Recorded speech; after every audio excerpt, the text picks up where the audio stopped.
I was already really familiar with Hanley Road before we started this project, but I was really surprised in the end how much I learned about their schools. Coming into this project, I didn't know that half of these communities even existed, and certainly not the schools in them. We presumed that since our road was Hanley Road, we would begin at Hanley, but rather we discovered that we would begin our journey at Laclede Station in Webster Grove School District. We stopped in to visit Goach Intermediate School in the Afton District and Edgar Road Elementary in the Webster Groves District. Additionally, a few of us traveled to the Normandy School District Board meeting where we learned of 100-plus employees being laid off this December. Next to the gaping hole that will be the future CVS is a Papa John's. In September, when we first drove by there was a big crowd of protesters. In November, when we drove by again, the protesters were gone, but Papa John's was still there. When we took our first drive, we noticed that most of the businesses here were closed. Now, as we drive by the same strip mall in South County, they have cut the middle out of this strip mall to build a new CVS. I guess they got tired of these stores being vacant.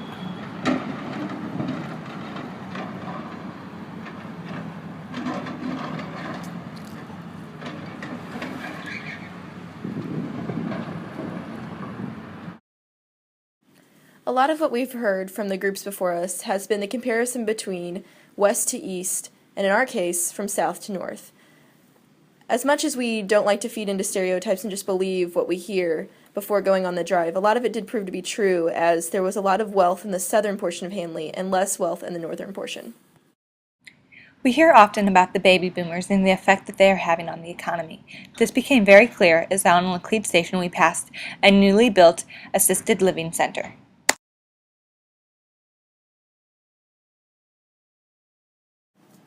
One thing I noticed while we were driving was that there were a lot of parks along Hanley Road, on both sides of the street and in the various communities.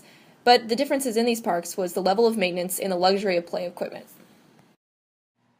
For example, the park that we just passed was called Deer Creek Park and was modeled after a rocket ship.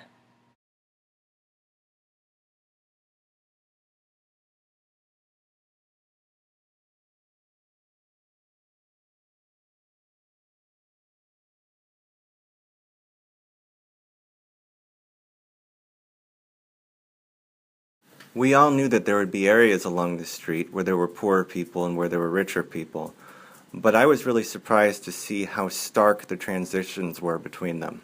It was very sudden.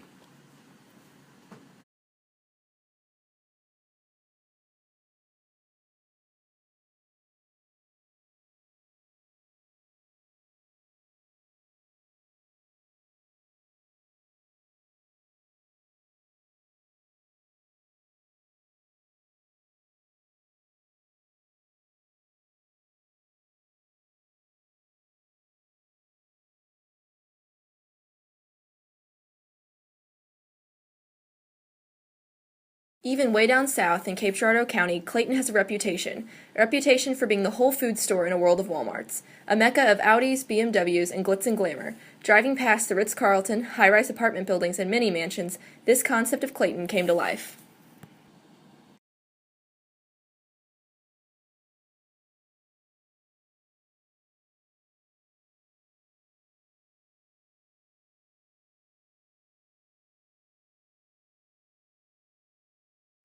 I was already really familiar with Hanley Road before we started this project, but I was really surprised in the end how much I learned about their schools.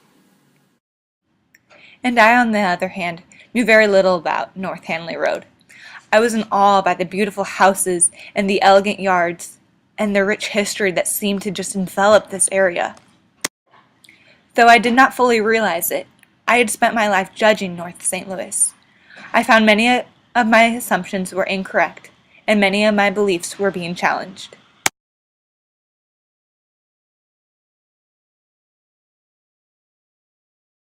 I was really concerned at the beginning of this project.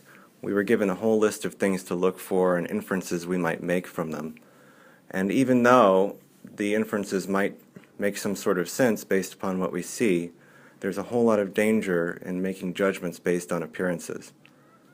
Maybe it's because of that, or maybe it's just by accident, that over the course of the project my focus really became the schools because they were really quite different from each other.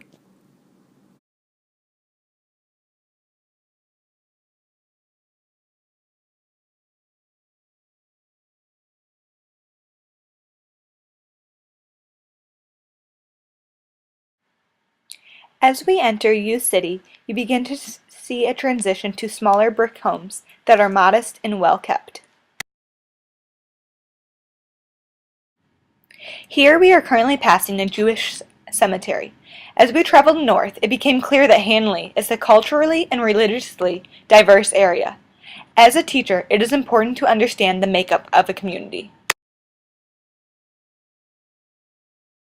Another interesting thing we noticed was that when we went to go to several churches to talk to the people inside about their communities, their doors were locked. Not only were they locked, but no one came when we knocked or rang bells, leading us to believe that security and safety was an issue in all parts of Hanley Road, an aspect of city life that we had failed to take into consideration before driving.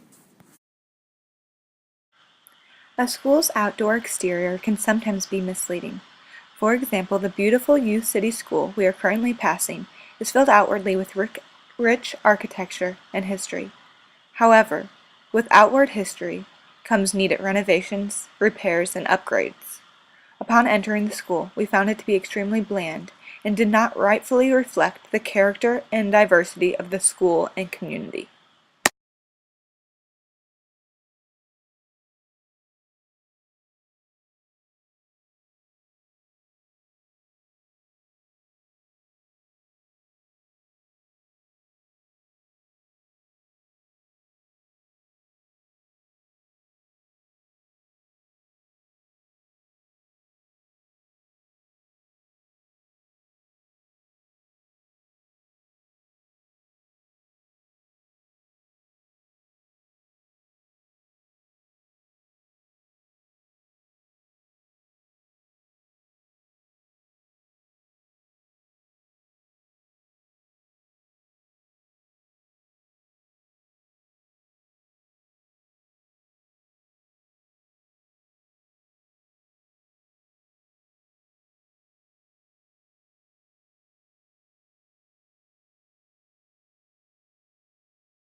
One of the things we were told to look at while on the drive was police presence, something we didn't particularly notice until in Hanley Hills Village we noticed a squad car sitting in a parking lot outside of a couple pawn shops and liquor stores.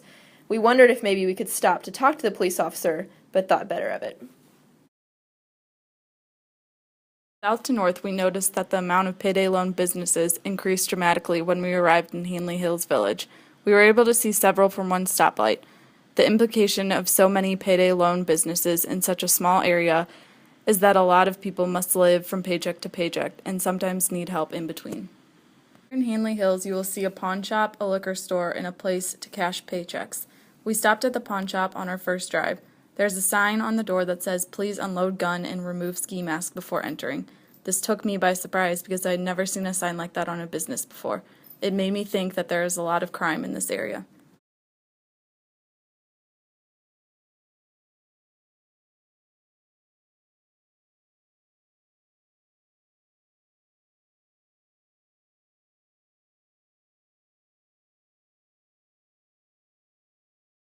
Pass through Belnor, you may notice that there are no signs of new development.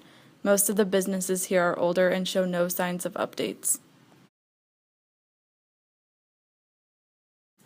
Seeing the kids playing at Belnor Elementary after having gone to the Normandy board meeting where its fate was decided was hard to take in.